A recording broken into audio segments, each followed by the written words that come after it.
makmur, kerajaan melalui MOSTI telah menubuhkan YIM pada 20 Oktober 2008 sebagai agensi peneraju inovasi sosial.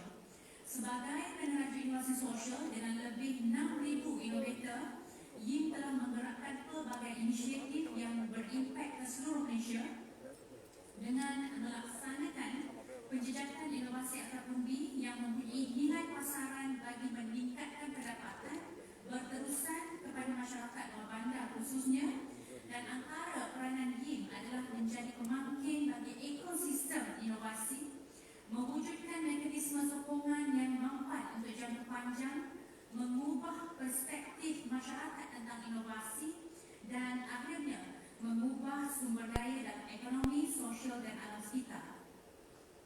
Maka sejajar dengan komitmen kerajaan dalam memartabatkan sains, teknologi, inovasi dan ekonomi (SAIE), MOSTI telah melancarkan dua inisiatif di peringkat internasional, iaitu Dasar Sains, Teknologi dan Inovasi Negara untuk 2021 hingga 2030 dan Rangka Kerja 10 on 10 Sains, Teknologi dan Inovasi Malaysia pada tahun 2020. Kedua-dua inisiatif ini bertujuan untuk melonjakkan pertumbuhan ekonomi bagi mencapai matlamat menjadikan Malaysia sebagai negara yang berteknologi tinggi selain mengurangkan kebergantungan kepada teknologi luar dan pura asing.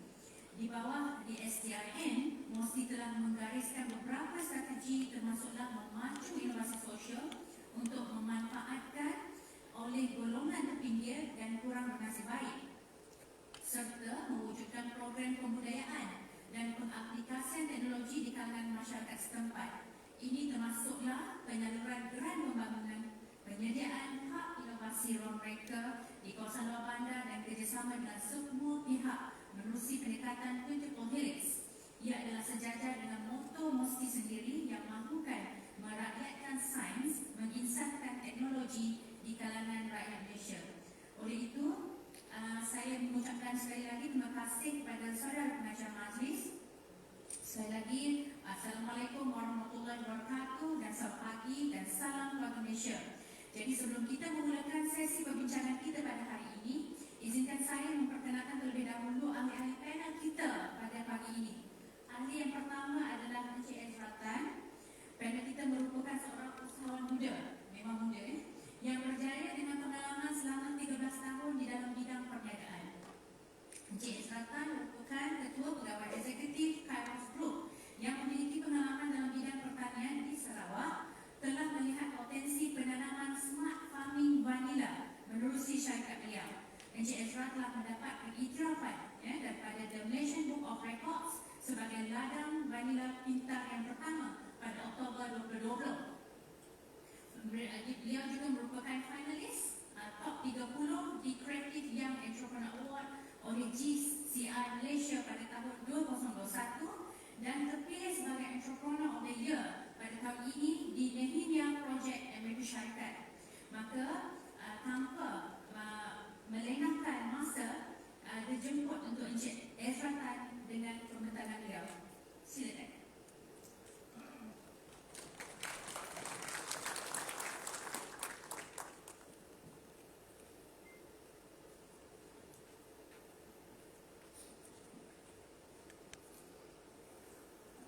Salam sejahtera.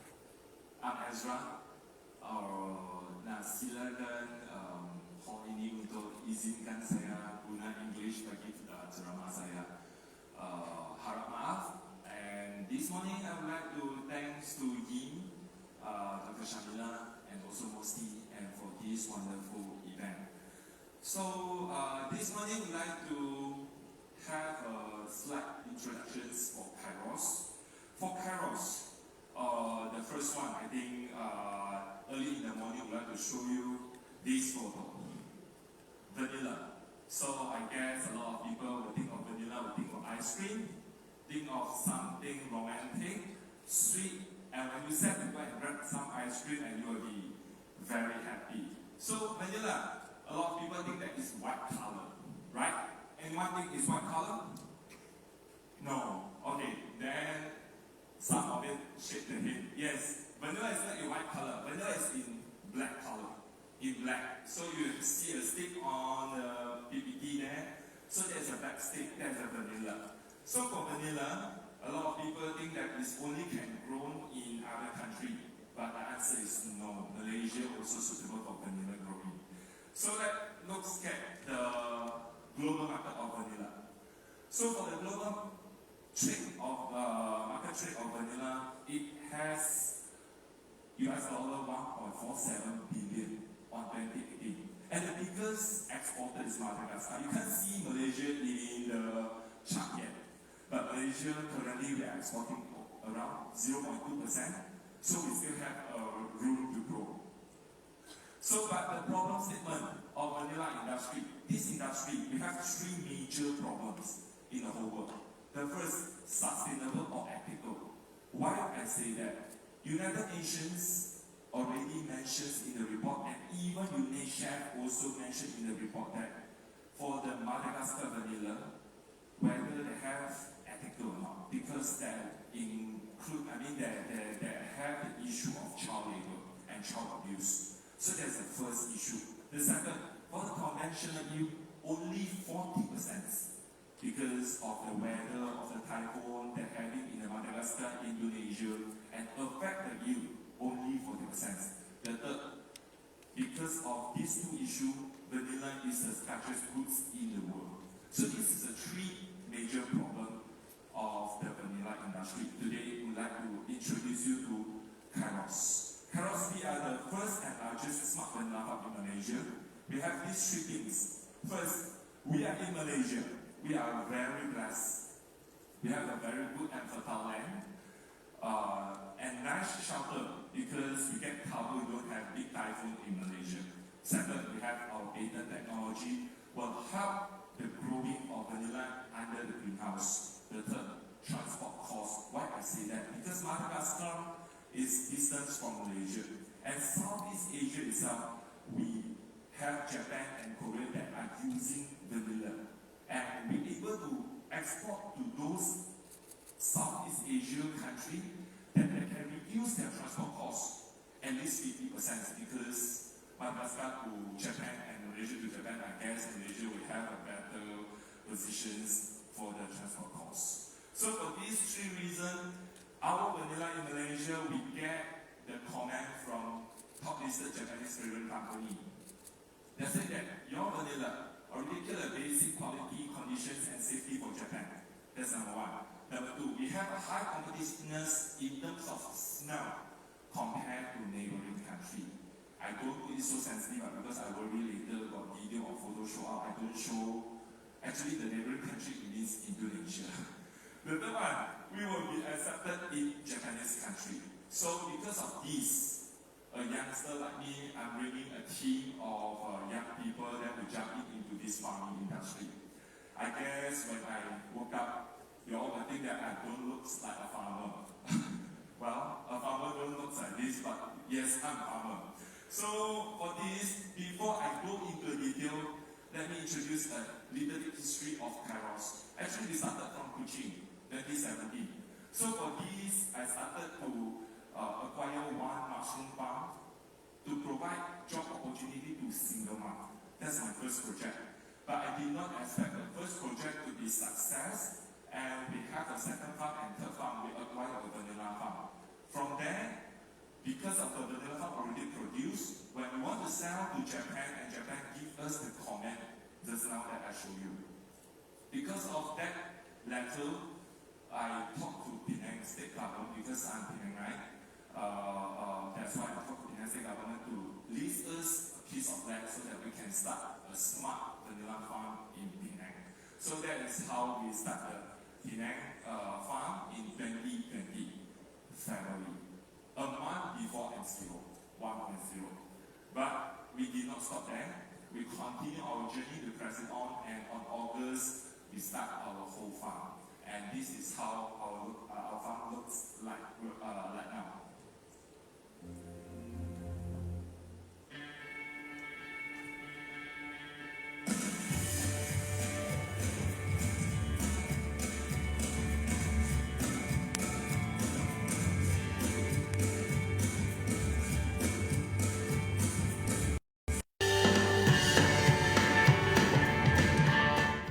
built the whole vanilla farm under the greenhouse, a 6-acre in Pematang Park right now. We also have a cafe in our farm to let our visitor to enjoy the vanilla Malaysia. Dr. Shamila visited us before. I guess we have a nice coffee, right? So other than coffee, we also have ice cream, we have tiramisu served in our cafe. So all of you are welcome. You can just search the Vanilla Cafe by Kairos advertisement timeline. So other than that, this is our research partner. We have 2 research partners focused on major 2 things to increase the quality and the quantity of vanilla plantations. So our research partner, University of Science Malaysia, focus on plant biotechnology, and Xiamen University Malaysia in Putrajaya, Sabarjaya, they are focused on the technology part. So we also thanks to YIM, SME Corp, MIC, and those government agencies that give us support to focus on the research part.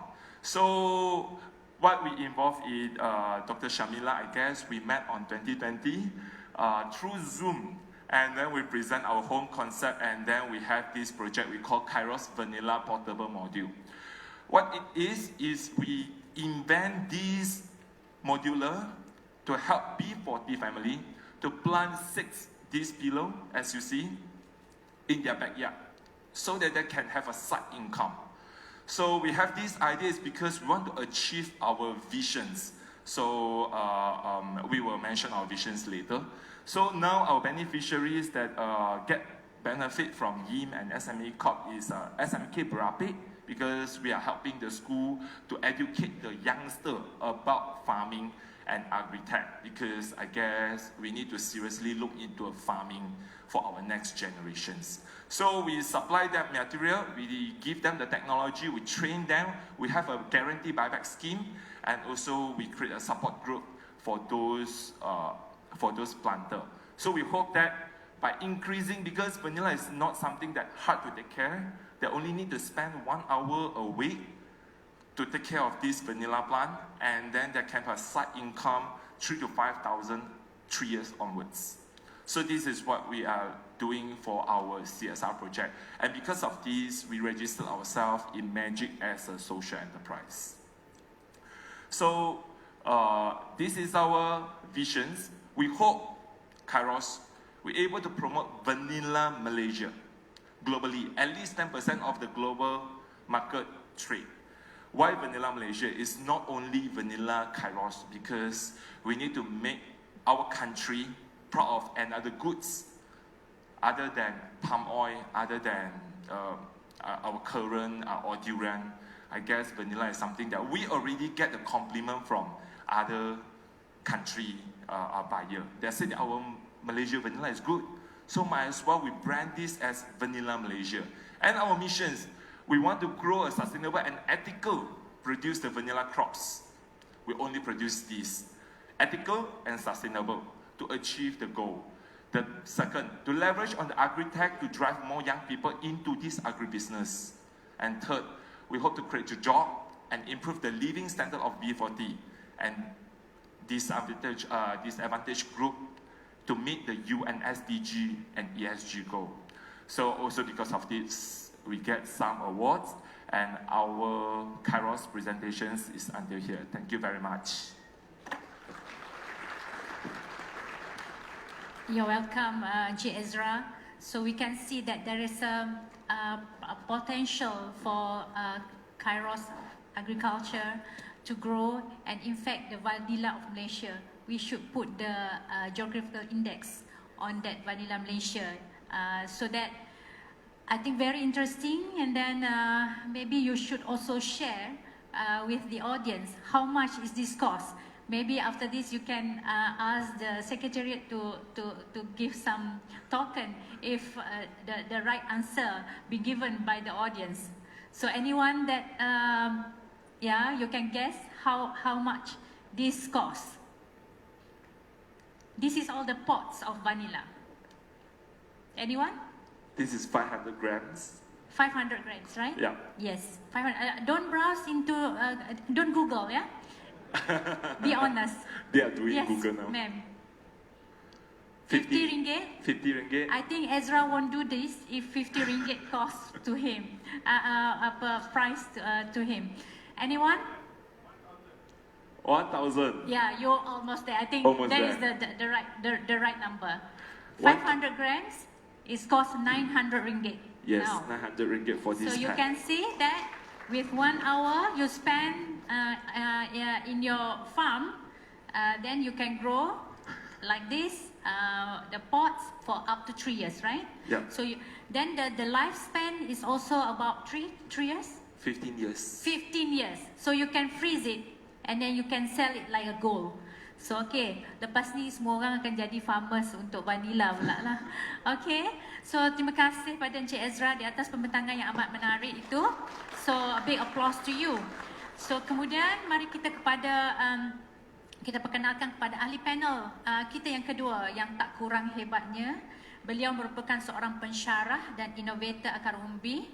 Ahli panel yang saya maksudkan adalah Encik Muhammad Najibul Mutii bin Encik Yaakob, merupakan Ketua Pereka di Fakulti Teknologi Kreatif dan Warisan Universiti Malaysia Kelantan. Fakulti Teknologi Kreatif dan Warisan ini, beliau juga berkelulusan ijazah sarjana muda reka bentuk perindustrian dari Universiti Putra Malaysia dan mempunyai 15 tahun pengalaman dalam bidang reka bentuk produk dan grafik dari beberapa organisasi di seluruh Lembah Kelang dan juga Kelantan.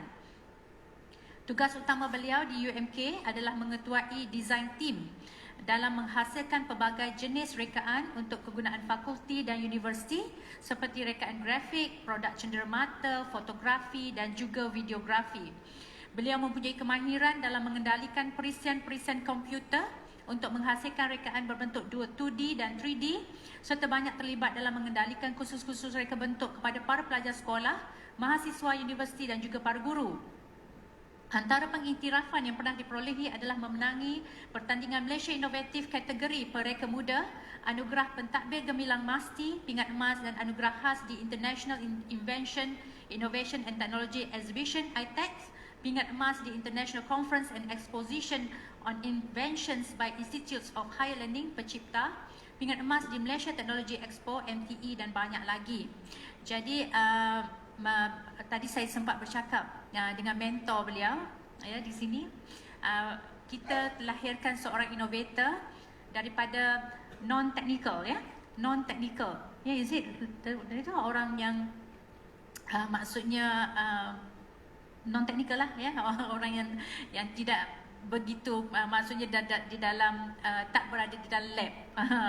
Kita buat dalam reka bentuk ini sekarang ni boleh digunakan untuk orang luar terus. Macam itulah yang saya faham ataupun mungkin silap boleh teruskan. Jadi kita tanpa membuang masa persilakan Encik Najib dengan slide pembentangan beliau bertajuk Blok Batik Pointillism. Silakan.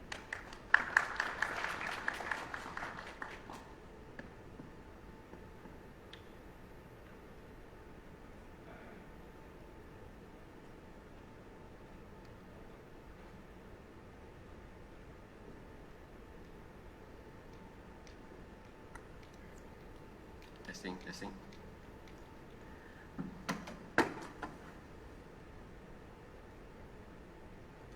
Okay, Assalamualaikum warahmatullahi wabarakatuh. Di hari ini saya akan bentangkan sikit saya punya inovasi yang saya namakan Blok Batik Boleh Ubah Pointillism. Okey, sebelum tu saya perkenalkan diri, saya Muhammad Najibul Mutii bin Encik Yaakob, asal Kelantan. Sekarang ni bekerja sebagai ketua pereka di Fakulti Teknologi Kreatif dan Warisan Universiti Malaysia Kelantan. Okey. Kita start dengan pengenalan kepada blok batik. Okey, sebenarnya blok batik pointillism ni direka khas bagi mengatasi masalah yang berlaku kepada golongan yang masuk dalam bidang batik. Kita sebenarnya kita bukan yang bilang batik, kita tak tahu masalah ni. Saya sendiri sebenarnya bidang saya adalah industrial design.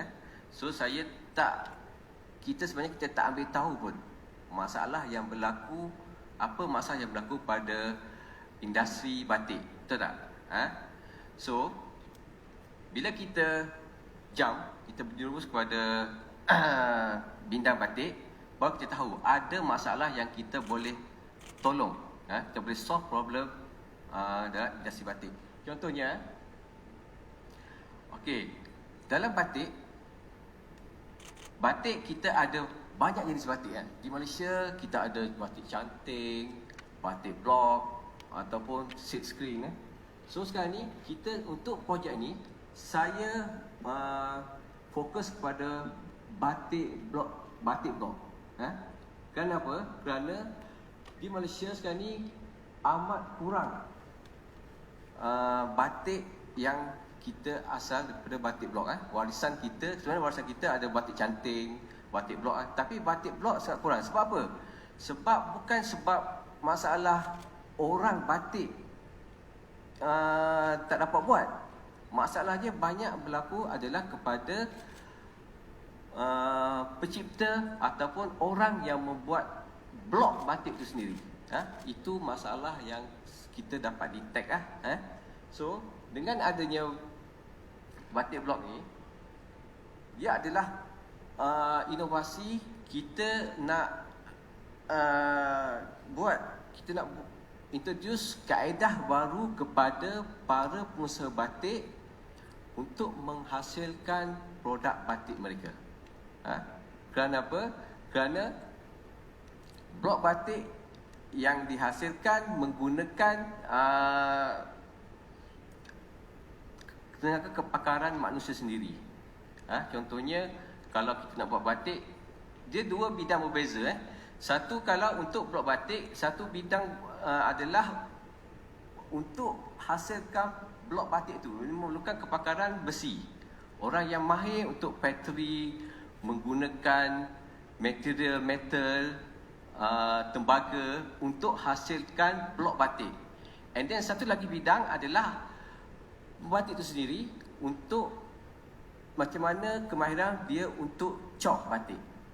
So bila dua bidang yang berbeza dalam satu seni yang sama, ia menjadi masalah kepada seni batik itu untuk berkembang. So dengan situ, tujuan inovasi saya ni adalah untuk membantu para pengusaha batik tempatan yang terdiri daripada syarikat IKS kebanyakan. And then kedua adalah untuk meningkatkan kreativiti, produktiviti hasil keluaran produk batik tempatan dalam usaha untuk bersaing dengan blok batik daripada Indonesia. Kalau tanya saya, apa kelebihan blok batik saya?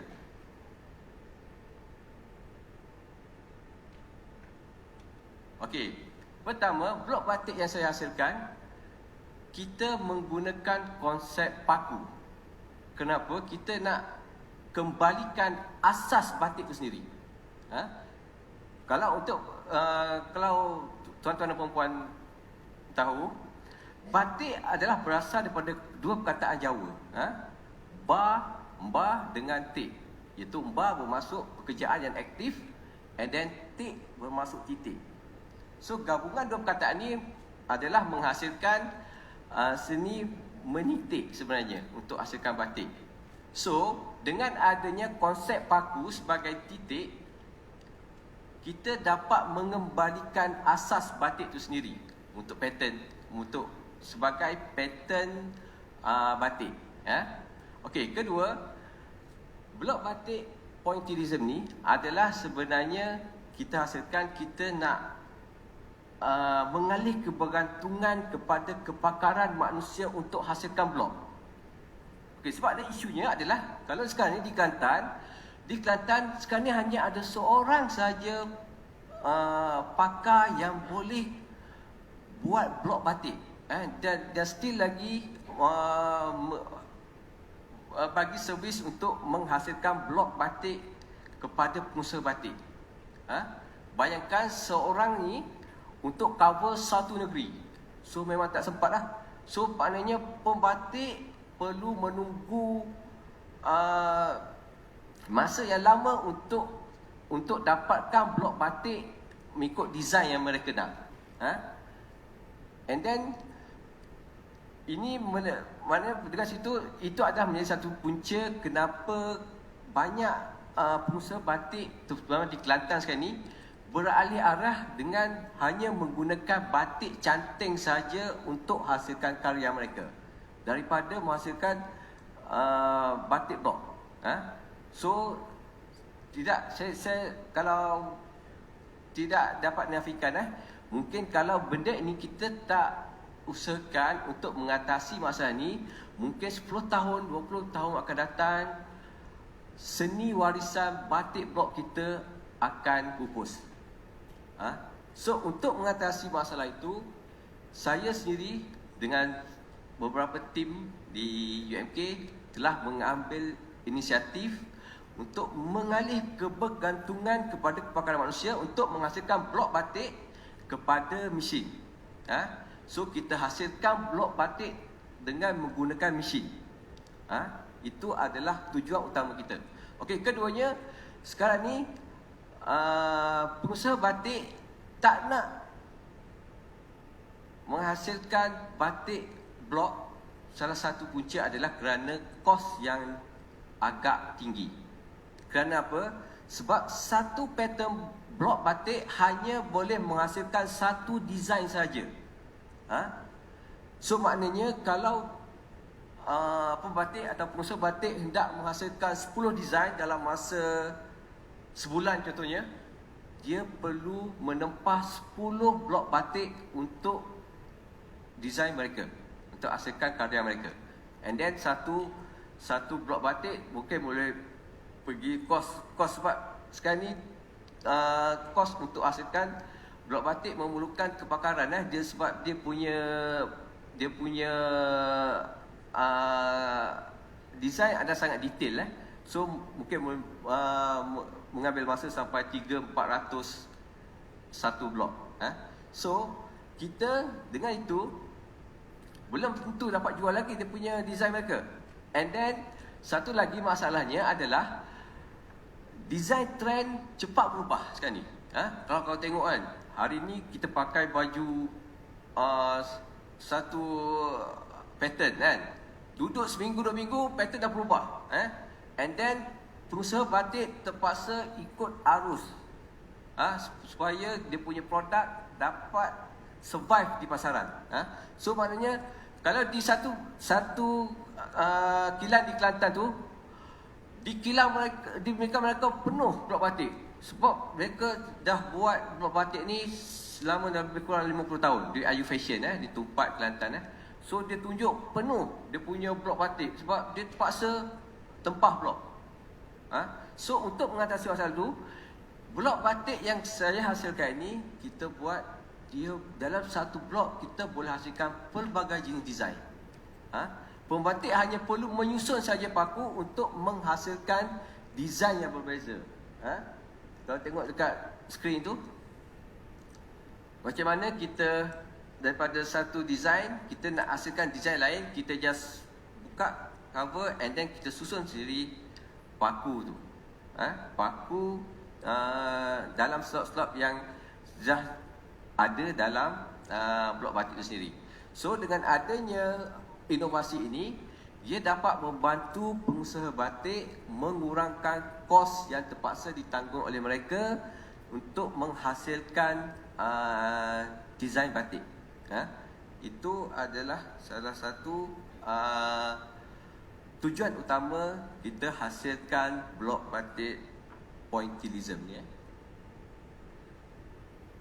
Okey, status terkini kita punya blok batik ni, sebab blok batik ni still dalam proses untuk pembangunan. Kita tak masuk ke pasaran lagi. And then kita sekarang ni kita dah test kita punya produk kepada para pengusaha batik. Kita dapatkan feedback daripada pengusaha batik, and then kita balik kita redesign supaya pengusaha batik dapat menggunakan blok batik yang kita hasilkan ini dengan sepenuhnya dia punya productivity. And then kita juga sebenarnya dapat menyelesaikan masalah yang berlaku sekarang ni yang dihadapi oleh para pelajar. Sebab saya sendiri daripada universiti, kita ada subjek, kita ada course textile dan fashion. Dan sama juga pelajar sukar untuk hasilkan batik blok kerana kesukaran mereka untuk menempah blok batik. So dengan adanya blok batik ini, dengan satu blok diorang boleh hasilkan pelbagai jenis design. Tak perlu lagi menempah blok-blok lain. So satu blok boleh hasilkan pelbagai jenis design menggunakan konsep titik. Itu adalah status terkini. And then impact project. Impact project bagi blok batik ni kita target kepada 3 agensi utama. Sebab pertama adalah industri. Kita membantu industri IKS. Kebanyakannya pengusaha batik adalah daripada IKS. Dan kita bantu menyelahkan lagi dia punya productivity, meningkatkan lagi dia punya quality produk, menghasilkan batik. Sebab batik perlu bersaing dengan Indonesia. Kita tak dapat nak bersaing dengan Indonesia sebab dari segi kemahiran, dari segi kualiti, memang kita sekarang ni kalau kita nak banding dengan Singapura dari segi kos, memang kita tak dapat. So dengan adanya batik ini, mungkin kita dapat bagi satu pengenalan baru kepada pengusaha batik untuk mencari alternatif untuk hasilkan batik yang lebih berkualiti, and then supaya mereka dapat bersaing dengan pasaran. Kedua adalah pelancongan. Kita nak tarik pelancong daripada luar untuk datang ke Malaysia untuk melihat sendiri proses hasilkan blok batik menggunakan paku. Dan yang ketiga adalah pengajaran-pengajaran. Kita target untuk kita punya student textile fashion, dan sekarang ni banyak daripada IPTS, and then daripada agensi-agensi lain. So saya rasa itu saja pemutaran saya. And then sedikit pencapaian produk, kita dah banyak masuk tandingan. Kita menang banyak award dengan blok batik ini saja. And then kita juga sudah dapat IP daripada Maipo. So itu saja untuk presentation saya kali ini. Saya sudahi dengan wabillahi hidayah. Assalamualaikum warahmatullahi wabarakatuh. Waalaikumsalam warahmatullahi wabarakatuh. Terima kasih Encik Najib di atas perkongsian yang diberikan. Kita nampak potensi untuk blok batik pointillism sangat besar, dan beliau sedang membangunkan lagi bersama dengan pelajar-pelajar beliau. Jadi kita mengucapkan semoga terus berjaya menjadikan jangan warisan luput daripada ingatan orang-orang muda kita. Dan saya teruskan kepada ahli panel ketiga, Puan N. Anta, yang merupakan seorang usaha nita yang berjaya yang kita terbangkan dari negeri di bawah bayu. Puan N. Anta merupakan pengasas dan pengarah Cantik Borneo yang aktif mempromosi kebudayaan Borneo menerusi rekaan tekstil. Berkelulusan dalam bidang sains komputer, minat beliau yang mendalam dalam memelihara budaya Kadazan Dusun di Sabah telah membuatkan beliau untuk membuka perniagaan di dalam rekaan dan percetakan tekstil digital yang terletak di Tuaran Sabah. Tepi jalan je. Jadi kalau pergi ke Tuaran Sabah boleh tengok, nampak Cantik Borneo dah ada di situ. Tekstil yang dikeluarkan oleh Cantik Borneo telah memberi impak bukan sahaja kepada sosioekonomi komuniti tempatan di Sabah, tetapi menjadi pemangkin kepada apresiasi warisan budaya. Pada tahun 2021, Puan N. Antah telah memenangi anugerah Usahawan Wanita Harapan Negeri Sabah, Sempena Hari Wanita Peringkat Negeri Sabah. Tahniah. Kain yang dikeluarkan oleh Cantik Borneo adalah kain cetakan menggunakan kaedah dye sublimation Keunikan pada kain ini adalah rekaan grafik pada kain adalah diinspirasikan dari motif-motif corak etnik pelbagai suku kaum di negeri Sabah. Corak-corak etnik tradisi ini pada dasarnya adalah hasil ukiran kayu, tenunan benang, tenunan manik, anyaman buluh, sulaman benang dan sulaman manik yang hanya boleh dilihat sama ada pada pakaian tradisi atau kraft tradisi. Dengan mendigitalkan corak-corak etnik ini dan diolah grafiknya untuk dijadikan corak kain ela, pelbagai produk pengguna berasaskan tekstil dapat dihasilkan untuk digunakan sesuai dengan keperluan dan gaya hidup moden masa kini.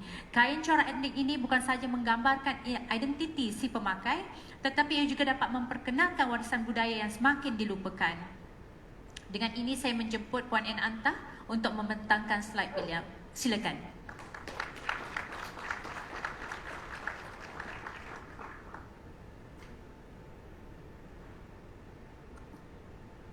Selamat pagi semua. Terima kasih Puan Moderator Dr. Syamila. Okay, nama saya N. Antah dan saya berasal dari negeri Sabah. Okay, saya rasa kita mempunyai masa yang sangat sedikit, so saya teruskan kepada saya punya pembentangan. Okay, so seperti yang diterangkan oleh Dr. Syamila bahawa kami Cantik Borneo menghasilkan kain ela yang bercorak etnik Sabah, okay? Bukan kain yang dihasilkan secara tradisional tetapi mengambil motif-motif tradisi dan dijadikan diolah dalam bentuk susunan yang baru supaya kita boleh menjadikan dia kain ela dan sesuai untuk digunakan untuk kegunaan pada sesuai dengan fashion ataupun sesuai dengan permintaan gaya hidup terkini. Okay, so permasalahan yang kita hadapi di negeri Sabah, okay, berbanding dengan negeri Sarawak, di mana mereka mempunyai kain sarung yang mungkin boleh yang di-share ataupun share dia punya culture dengan Kalimantan, dengan Indonesia. Sabah tidak mempunyai kain ela, okay, ataupun kain bercorak yang menggambarkan kebudayaan negeri Sabah. And then kain-kain yang ada di pasaran pada masa sebelum kami menghasilkan kain ini adalah kain yang ditenun secara tradisi. Jadi kesesuaian kain yang dihasilkan secara tradisi ini tidak sesuai dengan pakaian masa terkini, tidak sesuai dengan kita punya lifestyle. So kita mengambil kirap permintaan ini untuk kita hasilkan sesuatu kain. Okay, dan salah satu yang saya rasa paling penting dia punya poin yang saya ingin highlight di sini adalah warisan. Seperti yang Encik kita punya pencerahan kedua tadi mengatakan tentang warisan. So the same thing about produk yang dihasilkan oleh Cantik Borneo, because saya ingin mengetengahkan ataupun ingin memperkenalkan warisan budaya yang semakin dilupakan ataupun semakin pupus di negeri Sabah, especially motif-motif etnik suku kaum minoriti yang jarang diketengahkan, yang hanya kita boleh lihat pada musim perayaan seperti pesta keamatan ataupun musim perkahwinan. So kalau tidak ramai yang mengetahui tentang etnik, corak-corak etnik ini, lama-kelamaan masyarakat akan melupakan suku kaum yang ada di Sabah. Okay, so ini adalah antara corak, sebahagian daripada corak yang terdapat pada kain tradisi di negeri Sabah. Okay, gambar pertama itu suku kaum Rungus. Okay, gambar yang kedua tengah-tengah itu adalah wanita yang berpakaian dari suku kaum Lotut, Tuaran. Dan yang corak yang ketiga itu saya rasa tidak ramai yang pernah melihatnya. Even penduduk negeri Sabah pun tidak ramai yang mengenali kain ini. Itu kain tenunan, bukan kain tenunan, dia kain sulaman piece. Okay, so ramai yang tidak mengetahui. Untuk pengetahuan semua, negeri Sabah ini sangat ramai ataupun sangat banyak kumpulan etnik. Seperti yang diketahui ramai, lebih kurang 32. Tetapi sebenarnya kami mempunyai lebih daripada 200 etnik dan sub-etnik. So imagine satu etnik saja, contohnya Kadazan Dusun, kami mempunyai lebih kurang 90 sub-etnik. Dan setiap sub-etnik ini mempunyai dia punya budaya sendiri. Dia mempunyai motif tersendiri. So motif suku kaum Dusun Lotut dengan suku kaum Dusun Tebilung tidak sama.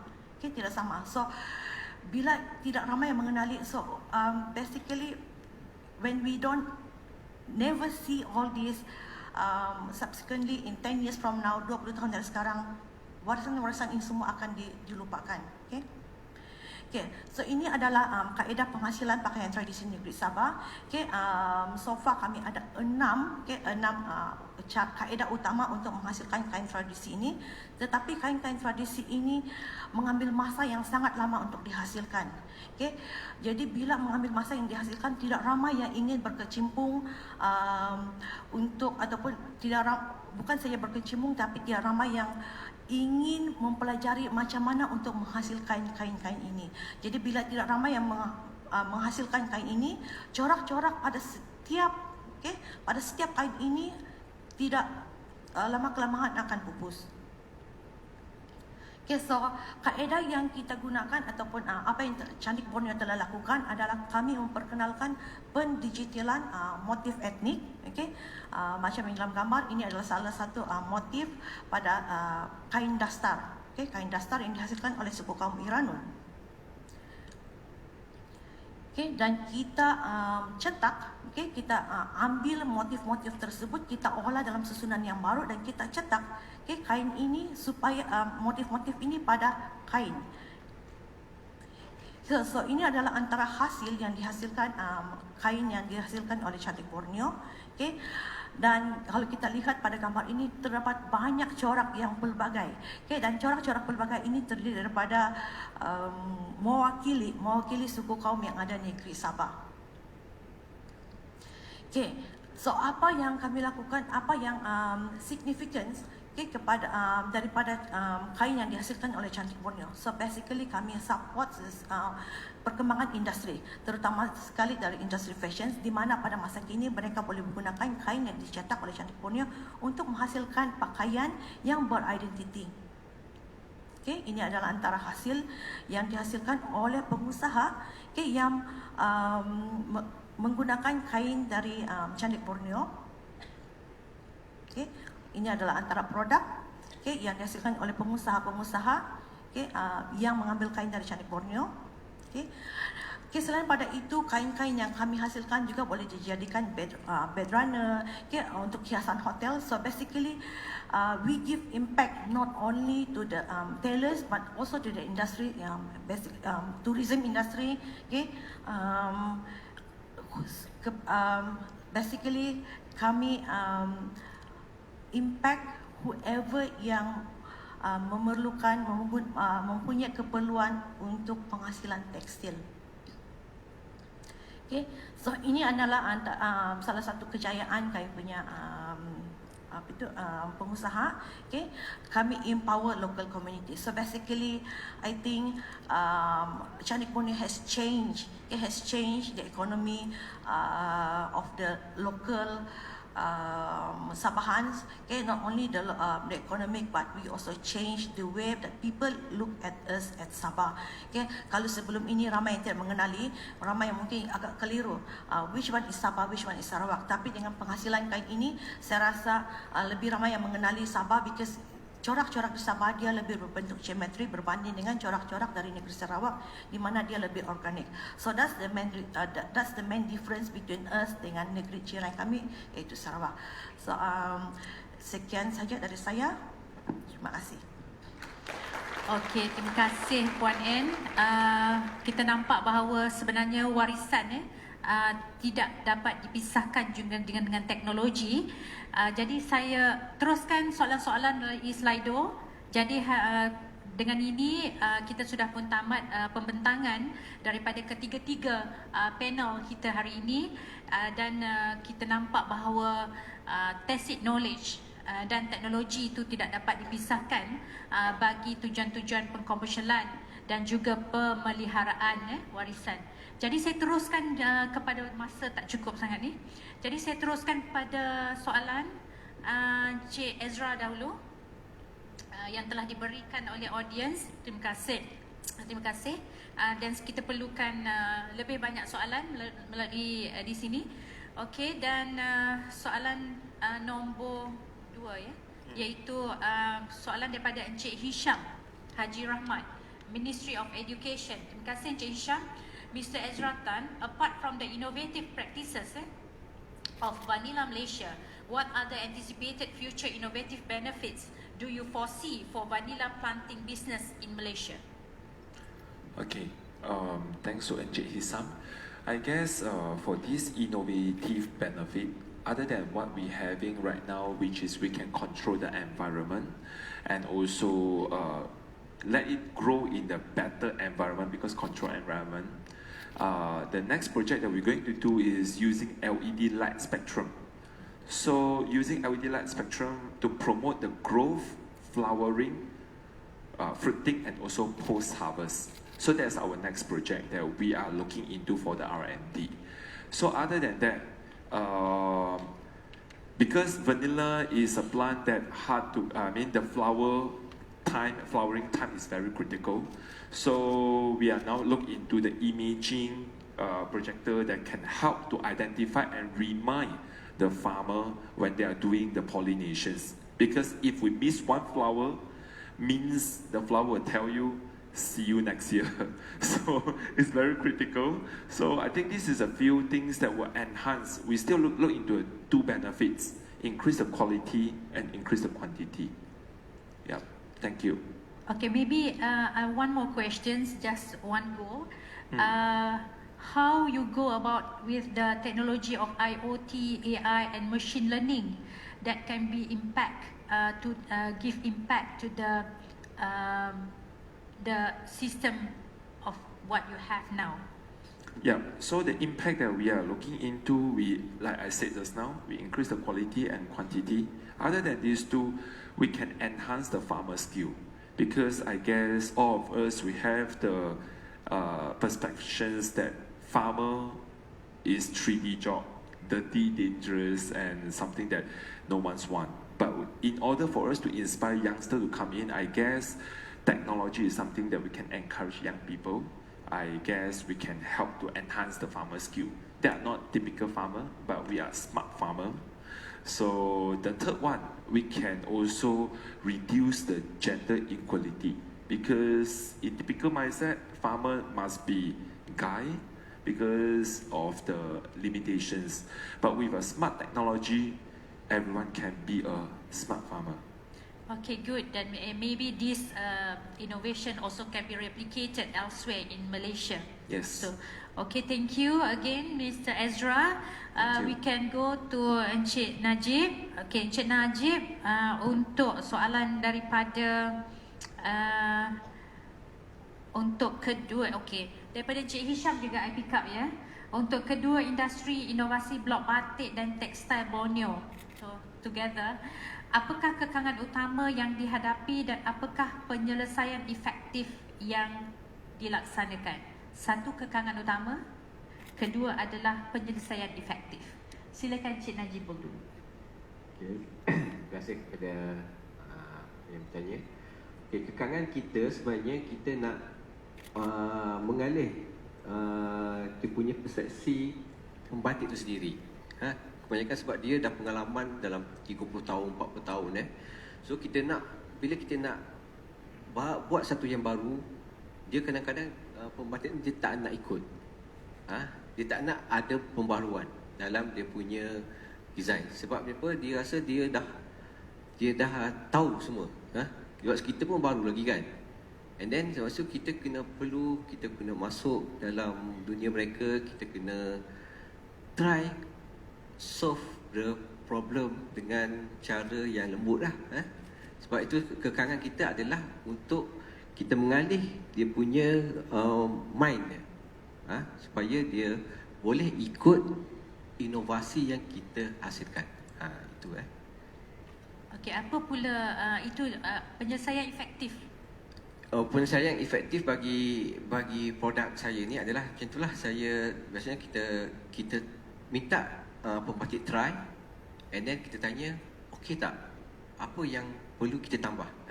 And then bila cakap, oh ini ada kurang, apa ini bagus, ini kurang, and then kita balik, and then kita buat solution berdasarkan komen yang mereka. And then kita ke kilang batik lagi, kita try lagi supaya benda ni kita akan buat kepanjangan sampai dia orang puas hati. Sebab kita buat ni bukan untuk kita buat ni untuk kegunaan mereka. So kita kena ikut apa yang mereka selesa. Itulah sebenarnya. Okey, saya teruskan kepada, terima kasih Encik Najib. Saya teruskan kepada Puan N. Apakah kekangan utama yang dihadapi dan apakah penyelesaian efektif yang telah pun dilaksanakan? Saya percaya banyak benda yang hendak boleh kita simpulkan. Okay. So kekangan utama kalau Candik Borneo adalah lebih kepada consumer acceptance, okay? Penerimaan pengguna. Selalunya diorang mungkin tidak dapat menerima sebab identiti itu tidak closer to their heart ataupun dia tidak menggambarkan identiti sebenar. Okay, and satu lagi lebih kepada mereka tidak percaya bahawa kita boleh mencetak corak-corak etnik itu pada kain yang boleh digunakan untuk pakaian harian. So bagi mereka, bagi pengguna, diorang mungkin sudah terbiasa dengan kain tradisi, so it's a challenge, it's a mental challenge to accept. Okay? Tetapi kita mengambil pendekatan, kita bekerjasama dengan komuniti yang terlibat.